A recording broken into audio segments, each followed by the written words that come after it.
Bonjour et bienvenue dans cette... Oh là.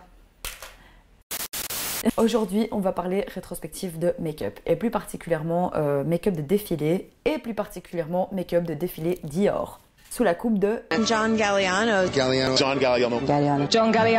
Bonjour et bienvenue dans cette vidéo. Je suis très contente de vous retrouver. Comme vous pouvez le voir, j'ai fait péter les confettis. Vous connaissez probablement les pièces iconiques de chez Dior, comme celle-là ou celle-là ou celle-là.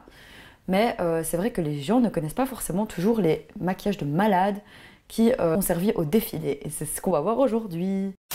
La première chose à savoir, c'est qui est John Galliano. Oh yeah! Pour commencer cette vidéo, il faut que je vous présente un petit peu le personnage. Parce que oui, effectivement, c'est un personnage aussi scandaleux que talentueux.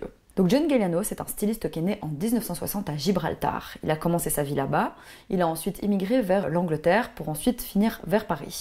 Mais bon, on va commencer en 1981 où il va intégrer la Central St. Martin School de Londres. Est-ce que tu as vu cet accent anglais de malade? Il commence ses études de stylisme et au final, il a son diplôme en 3 ans, donc il est plutôt bien. À côté de ça, tu vois, il va travailler dans un théâtre comme habilleur. Donc là, peut-être que tu te dis, mais meuf, pourquoi tu nous dis ça? Enfin, je veux dire, on s'en fout, tu vois. Genre, pourquoi tu nous parles de son job étudiant? C'est un petit détail qui aura son importance un petit peu plus tard dans la vidéo et vous verrez pourquoi. Donc en 1984, il va obtenir son diplôme et il va présenter sa première collection. Là, forcément, on se dit, waouh, première collection, best défilé ever. Non. Première collection, échec. Les années 90, ça va être un petit tournant dans la vie de Galliano parce qu'il arrive à Paris où il va présenter donc son deuxième défilé, mais là, c'est un défilé un petit peu plus important. Donc il va présenter ce défilé et en fait le truc c'est que ça va être consécration pour lui. Il va présenter son défilé et ça va le faire. Ça va le faire. T'as quand même des grosses stars qui vont acheter ses créations, genre Madonna, Papa Wemba en 95 et là c'est vraiment la consécration ultime parce qu'on a Bernard Arnault et pas Bernard-Henri Lévy. S'il te plaît, on a Bernard Arnault, donc qui est le directeur, enfin le big boss de chez LVMH. Donc, si jamais t'as oublié ce que c'est LVMH, mon gars, c'est Louis Vuitton, Moet Hennessy. Louis Vuitton, Hennessy, Moet. LVMH. Enfin bref, c'est juste une firme de luxe, la plus grosse firme de luxe du monde. Donc c'est un groupe français. Donc je vais quand même vous citer quelques marques. On a genre Loewe, Givenchy, Dior, Céline, Givenchy, et il y en a trop en fait. Je suis désolée, mais il y en a vraiment beaucoup trop. Juste, imagine 2 secondes le chiffre d'affaires de gros bâtards quand même. Genre vraiment, imagine, c'est toi le boss de chez LVMH. Genre, imagine juste déjà le chiffre d'affaires de chez Louis Vuitton.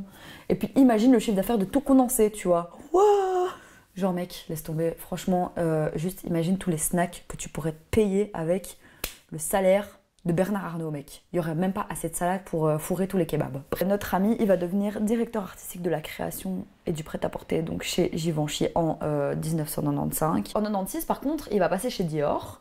Une fois qu'il est chez Dior, il devient directeur de la création, de la haute couture et du prêt-à-porter féminin. À partir de ce moment-là, il va vraiment avoir la liberté de faire ce qu'il veut parce que au final, il aura le contrôle sur tout, donc la communication, sur les collections. C'est vraiment lui qui va commencer à donner un vent de fraîcheur, de dynamisme, d'exubérance, de Galliano quoi. Ce qui est vraiment intéressant avec lui, donc avec ce designer, c'est qu'il va vraiment péter les codes de la mode. Donc là, on est en 2000, le gars va sortir un défilé qu'il appellera Clochard.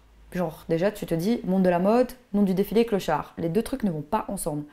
Et c'est ça qui est vraiment génial, c'est qu'il a en fait créé ce défilé dans le but de rendre hommage à l'ingéniosité des sans-abri pour s'habiller. Après, on part sur un autre défilé qui s'appelle Défilé Égypte, où évidemment, il va travailler avec des matériaux très spéciaux, des matières jamais vues. Vraiment, on retrouve des décors, on retrouve aussi des masques, des bijoux, des maquillages, enfin... Il a vraiment donné ce côté spectaculaire au défilé qu'on ne retrouvait pas forcément avant. Donc Galliano, il arrive, il fait tout péter, hop. C'est vraiment presque...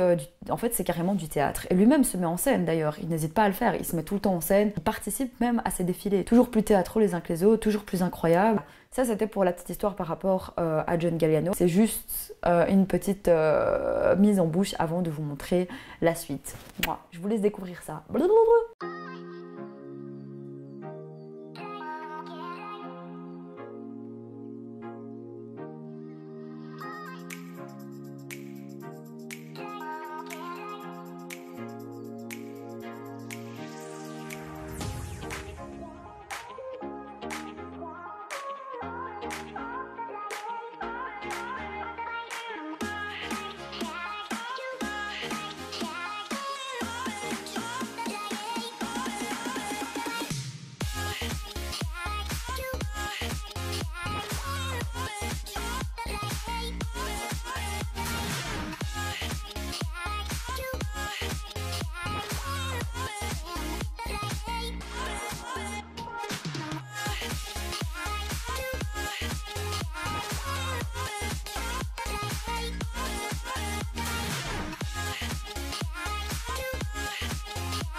Ah, que coucou.